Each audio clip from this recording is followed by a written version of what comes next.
안녕하세요. 김유겁의 경제부동산입니다. 더 좋은 방송을 하도록 구독, 좋아요, 댓글 알림 부탁드립니다. 2024년 집값 50% 폭락. 오늘 부동산 핵폭탄 터졌다. 유력 기관에서 집값이 반토막이 날 것이라는 충격적인 전망을 제시하였는데, 고금리, 공급 초과, 정책 대출 종료 등이 그 원인입니다. 또한 IMF와 주요 기관, 전문가와 공인중개사, 일반 유주택자들도 집값 하락을 전망하고 있어서 2024년 부동산 시장이 얼어붙을 가능성이 큽니다. 문제는 미국 소비자 물가 지수가 큰 폭으로 하락하면서 고금리가 끝날 것이라는 주장도 나온 상황이므로 시나리오별 대응을 상세하게 알려드리겠습니다. 유료 상담은 010-2626-6276 제가 직접 매수 타이밍과 입지를 추천해드립니다. 지금 바로 전화 주십시오. 2024년 집값 50% 폭락. 오늘 부동산 핵폭탄 터졌다. 이건 제가 상투적으로 쓴 말이 아니에요. 실제로 기관에서 한 말이기 때문에 오늘 잘 한번 들어보세요. 지금 방독면을 쓰고 지금 집값이 아주 불이 나고 난리가 나는데, 여러분들 이 대응 체제는 갖춰야겠죠? 보시면 2024년 집값 50% 폭락 기관 전망. 아파트 6.6만 가구 초과 공급, 정권과 고점 대비 최대 50% 폭락. 벌써 나오잖아요. 이렇게 뜨잖아요. 증권가 집값 전망 50% 폭락, 최고점 대비 반토막이 나는 거죠. 50%면 어마무시한 거예요. 현재 가격으로 따진다면 30% 정도 추가 폭락한다는 뜻이고요. 이것도 엄청 큰 거죠. 지금 고점에서 떨어진 상황이라. 이 근거로서 하락 트리거 두 가지를 한번 제시하면, 트리거 첫 번째는 기준금리 1.7% 이하에서 받았던 사람들이 이제 대출을 갱신해야 하잖아요. 지금 기준금리 거의 4%에서 5%대 아닙니까? 못 견딘다 이거죠. 두 번째, 하락 트리거 두 번째는 이자 상환 능력이 부족한 2030, 20대, 30대 이 젊은 층들 무려 42%. 정말 대단하죠? 그러면 이제 왜 그렇게 폭락할 가능성이 높냐? 먼저 고금리가 유지될 것이다. 아파트 고금리 24년 본격적으로 반영. 지금 현재 고금리는 별로 반영이 안 됐다. 갑자기 떨어진 것은 있었지만 하반기에 다시 또 반등했잖아요. 자, 이걸 보면 이제 고금리는 이제 영향을 주는 건데, 지금 아파트 하락이 큰 영향을 안 줬기 때문에 이제 반영되면서 장기화되면서 폭락을 한다. 두 번째는 공급 초과. 2020년 이후에 현재 6만 6천 세대가 지금 집이 남아둔다. 과잉 분양을 했다 이거예요. 최근으로만 놓고 보면 이렇게 분양도 그렇고 여러 가지가 지금 부족한 것처럼 나오지만, 실질적으로 따지면 이렇게 잉여 아파트가 6만 6천. 여기서 끝나는 게 아니라 이제 3기 신도시가 본격적으로 거의 100만 가구에 육박하는, 7, 80만 가구에 육박하는 3기 신도시가 본격적으로 이제 분양을 하면 또 난리가 나겠죠. 자, 기타 국내외 경제 불안 요인, 그다음에 정책 대출이 지금 종료됐어요. 아주 치명적입니다. 대출 때문에 그동안에 많이 버텼거든요. 근데 이 가계부채 때문에 정부로서는 대출을 더 해줄 수도 없어요. 이러지도 못하고 저러지도 못하고. 이 정책 대출이 종료됨으로써 집값 하락에 영향을 준다. 자, 현실성을 볼까요? 그러면 이 주장이 얼마나 현실성이 있는지. 지금 교보증권에서 한 말이거든요. 2022년, 2027년 상황은 2008년 바로 미국 경제 위기 때하고 거의 똑같다. 즉 2008년 미국 경제 위기한 다음에 9년에 회복했고 2013년까지 W자 하락을 했는데, 이번에도 22년 떨어졌고 23년 반등한 것 같다가 24년부터 7년까지 폭락할 것이다. 바로 W자의 폭락 모양이 같다. 2024년 금리 인하. 다만 이제 내년에 금리 인하 할 수도 있습니다. 기준금리 인하. 또 경제가 바닥에서 탈출해갖고 회복할 수도 있어요. 그래버리면 집값이 또 올라가 버립니다. 자, 그렇기 때문에 이 지금 증권가뿐만 아니라 각 기관에서 전망하는 이 폭락, 무시무시한 폭락, 이런 웬만하면 기관에서는 50% 이렇게 폭락한다는 전망을 안 해요. 자, 정말 미친 전망 아닙니까? 완전히. 자, 이런 전망까지 나오는 상황에서 그럼 내가 어떻게 해야 할 것인지, 폭락 이유하고 현실적인 상황을 같이 지켜봐야겠어요. 여기 한번 보실래요? 자, 2024년 집값 하락이 부쩍 늘었습니다. 그 까닭은 미국 금리가 예상위로 계속 찐득찐득하면서 올라갔기 때문에 그래요. 원래는 하반기 때 금리가 이제 정체되면서 내려올 것이라고 생각을 했는데 끈적끈적하게 아무튼 올라가면서 집값에도 상당히 부정적 전망이 커졌죠. IMF가 경고했다. 한국 집값 큰 폭으로 하락 예상. IMF는요 이미 우리나라 집값 20% 폭락한다는 얘기를 자주 했어요.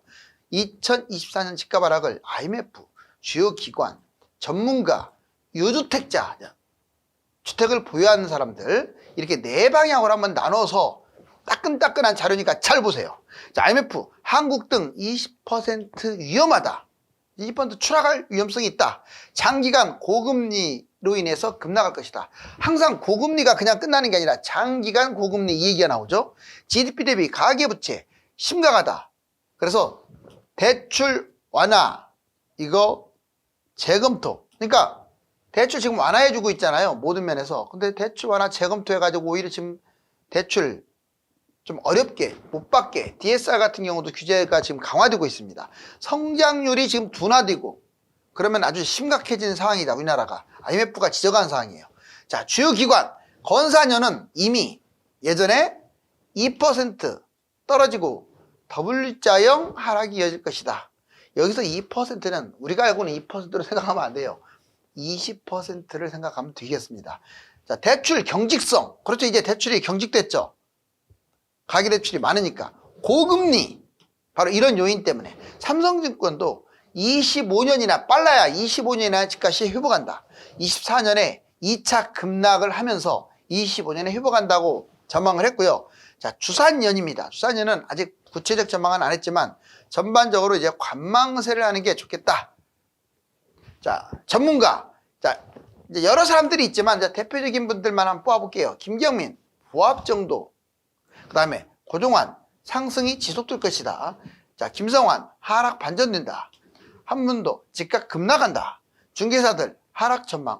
전반적으로 봤을 때 전문가를 객관적으로 봤을 때 자, 이렇게 구분을 해보면 하락 전망, 심지어는 현업에 종사하는 중개소 사장님들도 하락이 약간 더 많아요.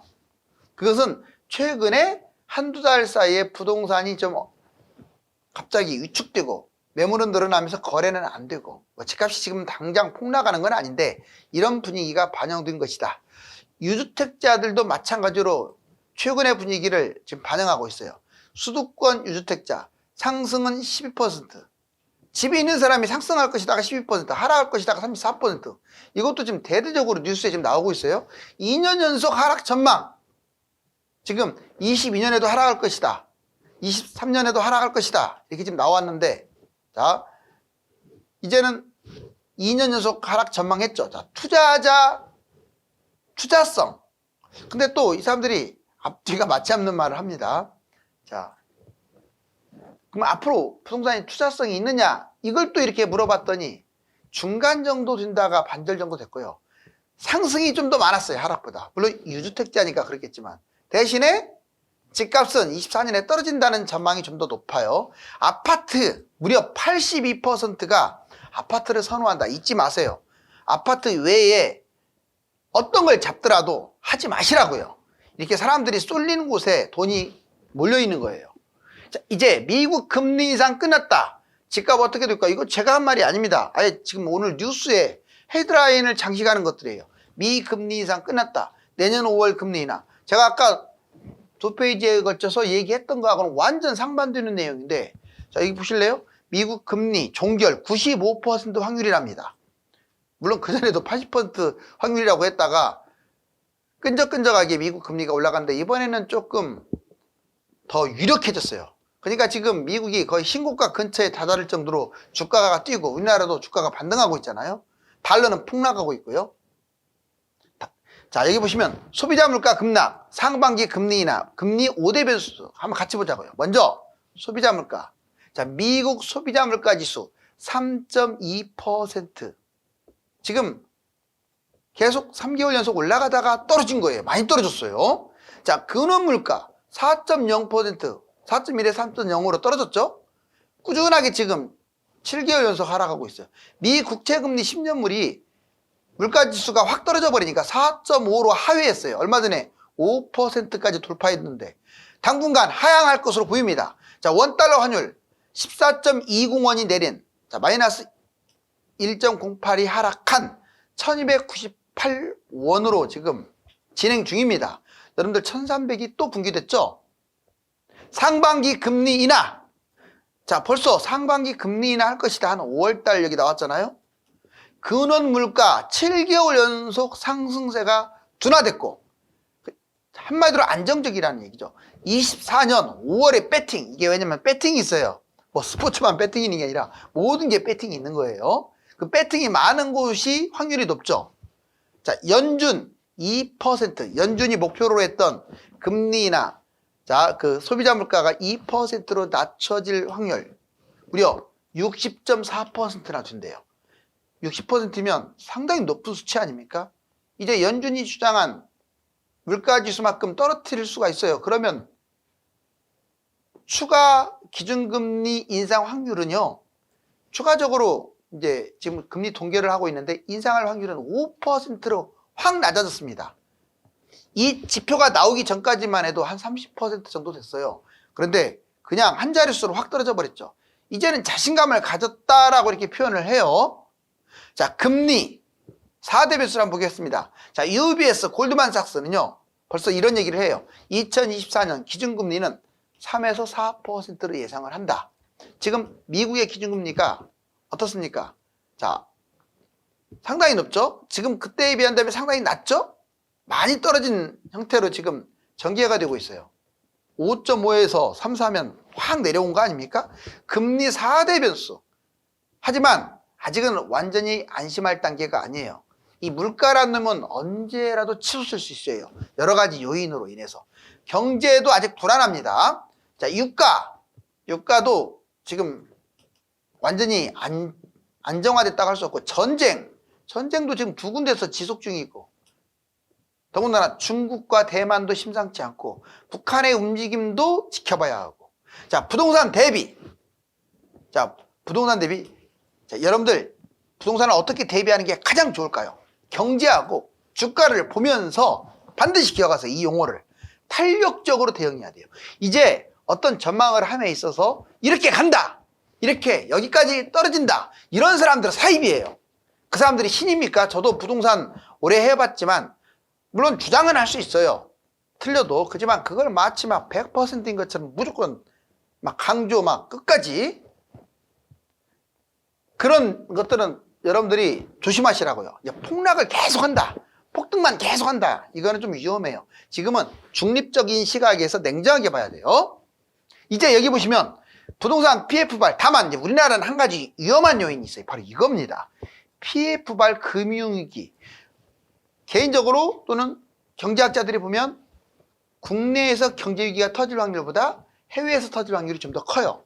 하지만 국내에서 터진다면 이겁니다. 부동산 PF발이에요. 이 PF 때문에 경제, 금융위기가 터질 가능성이 커요. 자, 눈덩이처럼 불어나는 PF 대출액, 경제위기의 뇌관이라고 아예 나와 있는데, 그러면 부동산 PF발 금융위기, 부동산 PF 심각한 현황. 자, 부동산 PF 연체가 무려 131.6조. 여러분들 이제 숫자가 너무 크니까 다들 이게 어떤 건지 이게 마음에 와닿지 않는데, 일단 131.6조 이거 펑크나게 되면 우리나라 부도납니다. 그렇게 생각하시면 돼요. 자, 연체율 2.10%, 정말 높죠. 평균 연체율이. 원래 은행이 1% 연체율이면 이건 살인적인 연체율이에요. 자, 증권사 17%. 증권 여러분들 사지 마세요. 주가 뛰어도 언제 무너질지 몰라요. 저축은행 4.07%, 상당히 위험하죠. 여신, 자, 캐피탈 카드 4.2%나 돼요. PF 익스포저 무려 130조나 됩니다. 그리고 정책 투입 자금 30조. 자, 지금 130조, 30조. 아무리 돈을 쏟아부어도 막을 수가 없어요. 정부가 대책을 마련하면서도 자, PF 부분 축소하고 은폐하는 경향이 있습니다. 왜냐? 여러분들 예전에 IMF 터진다고 했나요? 끝까지 터지지 않는다고 했잖아요. 이승만 대통령 지금 우리나라가 끝까지 지금 북한 우세를 점하면서 자 북괴군들을 계속 몰아내고 있다고 해놓고 본인은 한강다리 폭파시켜갖고 남아. 지금 정부는 어떤 정권이 정부가 되든 간에요, 다 믿으면 안 돼요. 괜히 너무 안 좋은 말만 하게 되면 그게 화근이 돼가지고 오히려 부정적인 씨앗이 확산될까봐 긍정적으로 말하는 거예요. 그런데 지금 여러분들 한국은행, 뭐 금감원 이런 데 보세요. 금융위 계속 발언들 보면 아예 우리나라가 경제 위기가 터질 것처럼 말하지 않나요? 실제로? 그만큼 심각하니까 꺼내는 거예요. 오죽하면 정부 당국자들이. 자, 고금리 이때 PF 가장 위험합니다.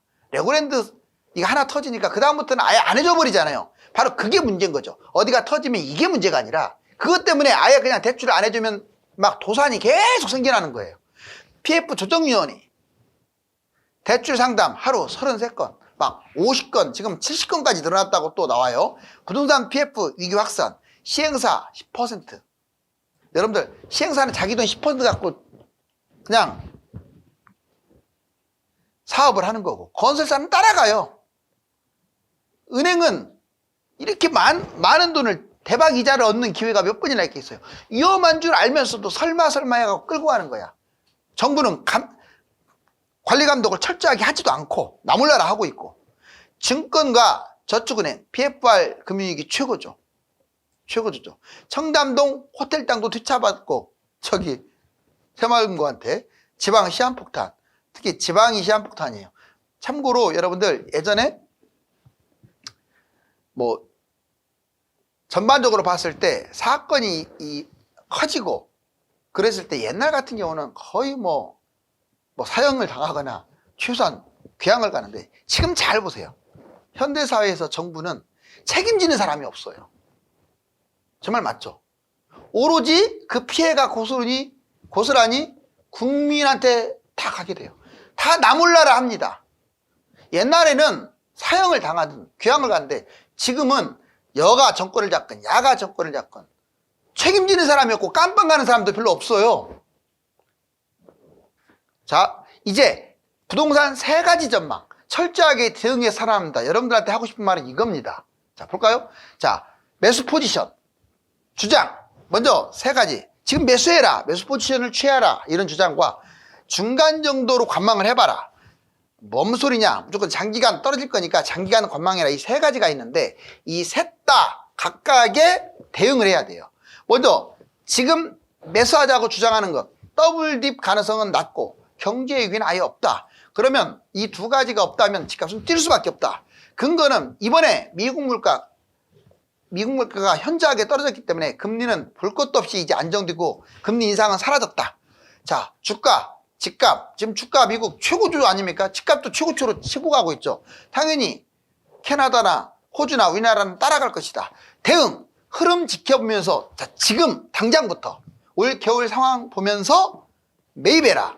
자, 그런데 중간 정도를 볼까요? 주장, 경제 위기는 없으나 아직도 불안 요인이 있다. 지금까지 불안 요인이 있다고 해서 했느냐? 매달 뭐 하나씩 터지지 않았느냐? 그쵸? 근거, 23년 1년간 경제라든가 집값 기복이 계속 생겼어요. 다 끝난 줄 알았더니 새로운 시작이었어. 대응, 자, 유튜브만 보지만 안 돼요. 유튜브만 보면 여러분들 망합니다. 뉴스만 또 편중해서도 안 되고 이것저것 또는 성향도 폭락, 폭등, 중간 다 성향도 골고루 할 수 있다면 위안을 삼지 마시고 골고루 편중보다 중립적인 관점. 자, 그 다음에 장기 관망, 장기간 기다려라 이 주장도 있어요. 주장 10년 전에 더블딥 가능성이 아주 높다. 흐름이 똑같다. 지금 경기 침체도 똑같다. 근거, 미국 물가 금리가 아직도 불안하다. 이번 한 번 갖고 뭐 설레발 칠 필요가 없다. 자, 유가, 전쟁 이것도 지금 심각한 변수다. 뭐 하나 해결된 게 없다. 대응, 장기 경제 침체 여부도 판단하셔야 돼요. 이걸 믿지 마시고 그런 다음에 매수를 미루든지 매수를 앞당기든지 전략을 세워야 한다고요. 자, 이제 단계별로 제가 제시를 해드렸습니다. 당장 올라간다. 아니면 좀 있다가 관망하면서 올라간다. 아니면 장기간 하락한다. 자, 이제 유주택자 8년간 집값 전망과 변동률 건사년 전망. 여기 보시면 2015년부터 23년까지 있는데 22년과 23년 유주택자들에게 올라간다는 비율이 12.8%밖에 안 돼. 이게 비율입니다. 한때는 53%까지 올라간다고 했다가 작년보다는 좀 올라갔지만 하락한다는 비율이 34.5로 훨씬 높죠. 그 다음에 여기 보시면 자, 이게 0입니다. 전반적 연도로 봤을 때 22년에 집값 크게 떨어졌고 23년에도 반등은 많이 했지만 아직 0까지 회복을 못했죠. 그리고 2024년 주택가격 전망, 이거 건사년 자료인데 전국적으로 2.0 정도 떨어질 것이다. 지방은 3% 떨어지고 수도권은 1% 떨어진다. 미국 소비자 물가 뜨끈뜨끈한 자료인데 여기 보세요. 자, 보니까 지금 소비자 물가 빨간색 3.0까지 갔다가 다시 좀 올라가다가 3.7까지 가다가 3.1을 뚝 떨어졌어요.